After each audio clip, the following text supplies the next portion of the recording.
আমাদের ফেনীর সর্বশেষ আপডেট, আমরা কালকে এসেছিলাম সকালে, আমাদের খাবার দাবার সব বিতরণ করা হয়ে গেছে। এখন হচ্ছে আমরা আছি লালপুরে। অ্যাকচুয়ালি ঢাকা টু চট্টগ্রামের যে মহাসড়কের টোটালি যোগাযোগ ব্যবস্থা এখান থেকে বন্ধ, এখান থেকে। এখন অনেক মানুষ ঢাকা থেকে যারা বাসে আসছে চট্টগ্রামে যাবে, তারা হচ্ছে এখন এই জায়গায় ফেনীতে আশ্রয় নিয়েছে, তারা যেতে পারছে না কোনোভাবেই। আবার চট্টগ্রামে কোনো পণ্যবাহী কোনো রকমের বাস ট্রাক কোনো যানবাহন ঢুকতে পারছে না, একটা সমস্যা।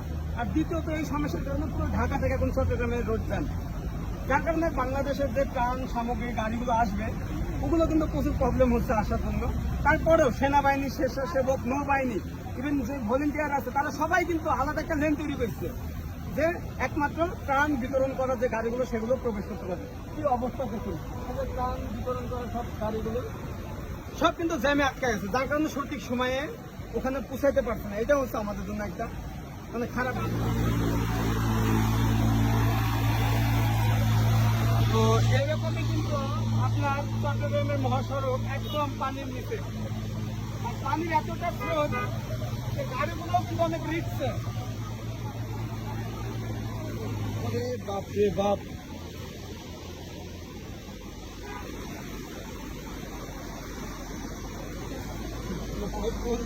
উদ্ধার করতে হবে। তারা অনেক দূরে গ্রামে, নিচু গ্রামে বসবাস করছে, তাদেরকে এখন শুকনা জায়গায় আশ্রমস্থলে আনতে হবে।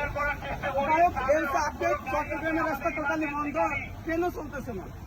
তো এখন দেখা যাক কালকে কি হয়। যদি গাড়িগুলো চলতে পারতো তাও রাস্তাগুলো ক্লিয়ার হতো। ওকে, আল্লাহ হাফেজ।